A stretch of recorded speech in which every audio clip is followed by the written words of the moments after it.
Bonjour à tous, aujourd'hui on va parler d'hernie discale. On commence par un petit point anatomique. Votre colonne vertébrale possède des cambrures naturelles, la lordose cervicale, la kyphose thoracique et la lordose lombaire. Au total, 33 vertèbres composent votre rachis, 7 cervicales, 12 thoraciques, 5 lombaires, 5 sacrées qui sont déjà soudées entre elles et 4 coccygènes, elles aussi déjà soudées. Le rôle principal du rachis est de protéger votre moelle épinière grâce au canal rachidien. C'est de cette moelle que prend naissance tous vos nerfs. Deux rôles ont vos nerfs. Moteur, je commande mes muscles, et sensitif, je renvoie l'information du toucher à mon cerveau. Entre chacune des vertèbres, vous allez retrouver des disques intervertébraux. Ces disques sont une structure de fibrocartilage qui se positionne entre les surfaces articulaires de deux corps vertébraux voisins. Ils ont trois rôles. Un rôle d'amortisseur, un rôle dans la mobilité et un rôle dans la cohésion de votre colonne vertébrale. Ils se composent d'un anneau fibreux dans la zone périphérique et du nucleus pulposus, partie gélatineuse que l'on nomme aussi noyau.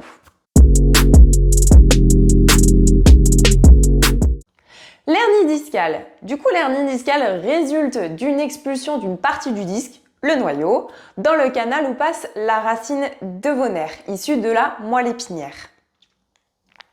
En règle générale, le disque fait saillie de manière intermittente et les symptômes sont passagers. Dans 90% des cas, la hernie discale apparaît au niveau des lombaires, pouvant entraîner des sciatiques à l'arrière et des cruralgies à l'avant, des douleurs dans le bas du dos et irradiantes dans les jambes. Dans 8% des cas, la hernie survient au niveau cervical, provoquant des douleurs au niveau de l'épaule et du bras que l'on nomme névralgie cervico-brachiale.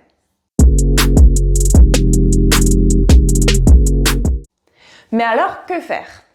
Eh bien, tout va dépendre de la localisation, de la gravité des symptômes, du degré d'activité de la personne et de la gêne dans les activités quotidiennes.